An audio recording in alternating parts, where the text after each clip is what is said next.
Interior by quadratics. ये basic geometry का दूसरा पार्ट है। पहला पार्ट पहले वीडियो में था, रेखाएं एवं कोण।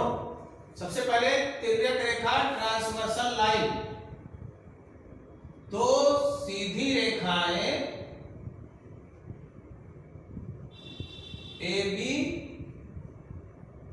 और CD को जब ये तिरछी रेखा ये काटती है, ये तीसरी लाइन इस AB और CD को दो पॉइंट्स पर काटती है, तो ये जो तिरछी रेखा है PQ, इसको कहते हैं तिर्यक रेखा या ट्रांसवर्सल लाइन।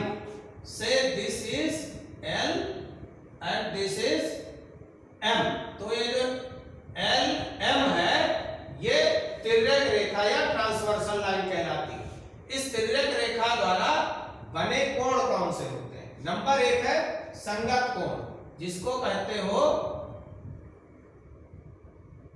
Corresponding angles. जब ये AB और CD को ये तिर्यक रेखा LM काटती है P और Q पर, तो ये इस बिंदु पर बनते हैं ये चार कोण, और इस Q बिंदु पर बनते हैं चार कोण, ये 5, 6, 7, 8। संगत कोण क्या कहलाते हैं? इस तिर्यक रेखा के एक ही ओर जो और इन AB और CD के भी एक ही ओर के जो कोण है वो संगत कोण कहलाते हैं। जैसे ये कोण है नंबर 4 और कोण नंबर 8, 4 और 8 ये संगत कोण है। कोण है नंबर 1 और कोण नंबर 5, ये कोण नंबर 1 और ये कोण नंबर 5, ये संगत कोण है। इसी प्रकार से ये कोण नंबर 3 और कोण नंबर 7 ये संगत कोण है। ये कोण नंबर 2 और कोण नंबर 6 ये संगत कोण है। एकांतर अंतः कोण कॉन्जिक्यूटिव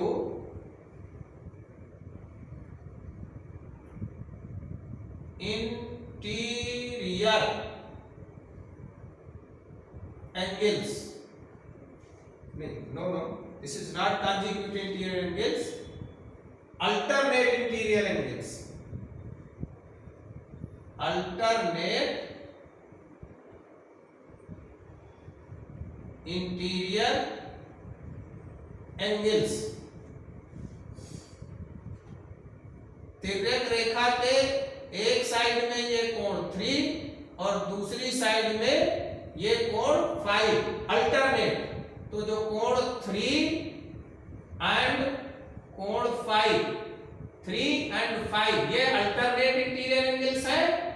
और ये कोण 2 और ये कोण 8, कोण 2 और ये कोण 8 ये अल्टरनेट इंटीरियर एंगल्स है। इसके बाद है क्रमागत अंतःकोण, ये है कॉन्जिक्यूटिव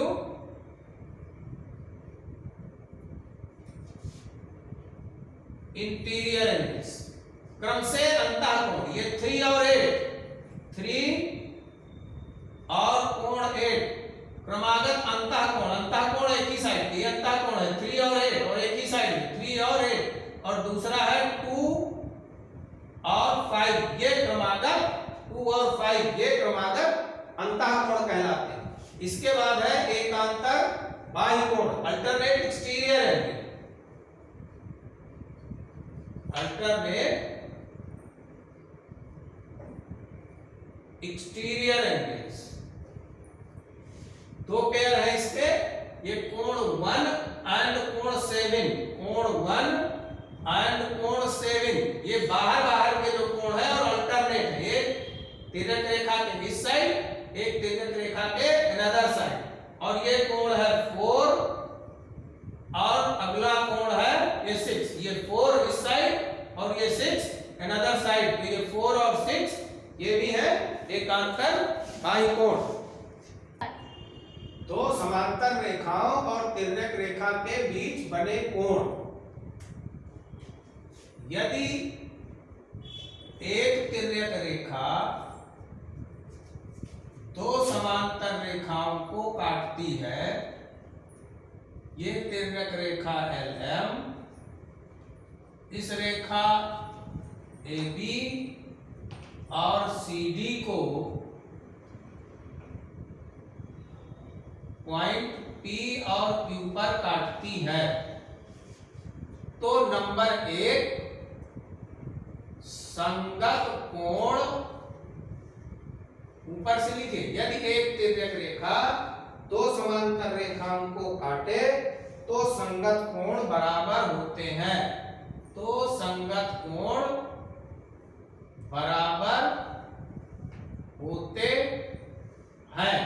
संगत कोण क्या है?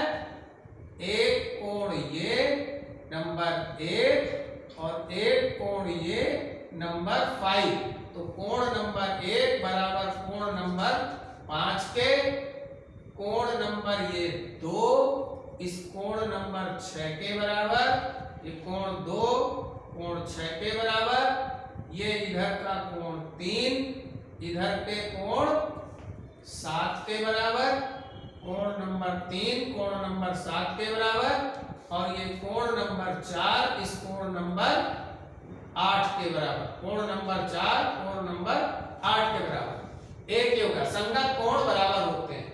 और यदि एक तिर्यक रेखा दो समांतर रेखाओं को काटती है तो एकांतर अंतःकोण बराबर होते हैं, एकांतर अंतःकोण बराबर होते हैं। ये एकांतर अंतःकोण, अंतःकोण है 4 2 5 8 9 8 3, इसमें एकांतर कौन है? 2 और 8, तो कोण 2 बराबर कोण 8, और ये कोण नंबर 3 बराबर कोण नंबर 5 के एकांतर अंतःकोण बराबर होते हैं। और तीसरी चीज है, यदि एक तिर्यक रेखा दो समांतर रेखाओं को काटती है तो तिर्यक रेखा के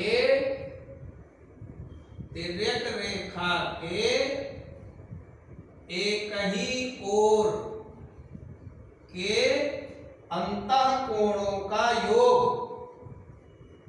180 अंश होता है, अर्थात तिर्यक रेखा के एक ही ओर के अंतःकोण समपूरक होते हैं। समपूरक माने जिनका योग 180 अंश। तिर्यक रेखा के एक ही ओर के अंतःकोण कोण नंबर 3 प्लस कोण नंबर 8 बराबर 180 अंश, और कोण नंबर 2 प्लस कोण नंबर 5 बराबर 180 अंश। तो क्वेश्चन इज, दी गई आकृति में AB समांतर CD, ये रेखा AB इस CD के समांतर है, और DE समांतर CF, ये DE समांतर CF है। तो x y के मान ज्ञात कीजिए, ये x की वैल्यू और ये इतना कोण ACD इतना y की वैल्यू ज्ञात कीजिए।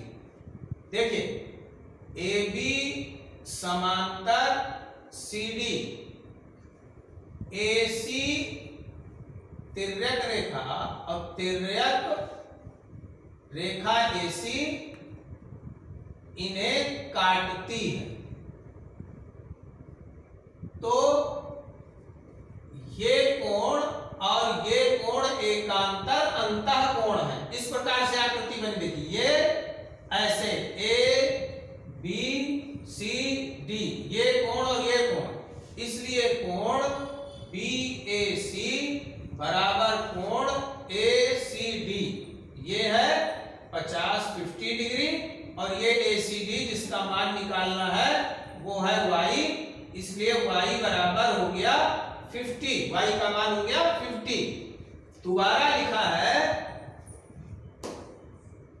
DE समांतर CF, तो फिर देखिए, और तिर्यक रेखा DC इन्हें काटती है, देखिए ये DE और ये C एफ ये इन्हें काटती है। तो यह कोण और ये कोण का योग 180 अंश। एक तो ये मेथड है, दूसरा क्या है, ये आगे तक बढ़ी है बी, तो यह कोण इस पूरे कोण के बराबर, मतलब कोण PCD बराबर कोण CDE, ये पूरा कोण, और ये पूरा कोण कितना है 70 डिग्री प्लस y आया है 50 डिग्री, और दिस इज इक्वल टू ये लिखा है x, तो x इज इक्वल टू 120, तो x का मान आ गया 120 डिग्री। नेक्स्ट क्वेश्चन है, चित्र में PQ समांतर ST और कोण PQR दिया है 110 और कोण RST दिया है 130 डिग्री। तो QRS ये कोण R QRS का मान ज्ञात कीजिए। इसके सॉल्यूशन में एक काम ये करिए कि इस PQ को इसी सीध में आगे बढ़ा दीजिए, ये ऐसे बढ़ा दीजिए, ये रचना कर लीजिए, और ये पॉइंट समझ लीजिए कि ये आ गया R। तो ये PQA समांतर है ST के, दिया क्या है PQ समांतर है ST के, तो ये PQA समांतर ST हो गई। तिर्यक SA इन्हें मिलाती है, तो क्या हो जाएगा, यह कोण 130 और यह कोण QAS बराबर कोण AST जो है 130 डिग्री, इसलिए ये कोण हो गया 130 अंश। फिर इस कोण को देखिए, ये सीधी रेखा SAR और इसमें से ये ऐसे QA, तो ये कोण 130 और इसलिए ये कोण ये क्या है रैखिक युग्म, इसलिए कोण QAR बराबर 180 अंश में 130 अंश घटाइए, तो ये हो गया 50 अंश, क्योंकि ये दोनों रैखिक युग्म बनाते हैं, तो ये हो गया 50 डिग्री। और इसी प्रकार से ये PQA ये एक सीधी लाइन है जिसमें से ये QR ये कोण और ये कोण ये 110 अंश, तो ये कोण RQA कोण RQA बराबर 180 में 110 अंश, तो ये कोण आ जाएगा 70 अंश, क्योंकि ये सीधी रेखा ये दोनों रैखिक युग्म बनाते हैं, तो ये कोण आ गया 70 अंश। त्रिभुज RQA के तीनों कोणों का योग 180 अंश होता है। प्रत्येक त्रिभुज के तीनों कोणों का योग 180 अंश, इसलिए जो तीसरा कोण है QRA वो क्या होगा 180 अंश में, इन दोनों को जोड़िए और 180 में घटा दीजिए, 70 अंश प्लस 50 अंश जोड़िए 180 में घटाइए तो 60 अंश आ गया, और इसलिए जो कोण पूछ रहा है QRS बराबर 60 डिग्री। ये दूसरा भाग समाप्त हुआ और इस वीडियो को यहीं पे समाप्त किया जा रहा है। आगे का वीडियो देखने के लिए इसको शेयर और सब्सक्राइब करें।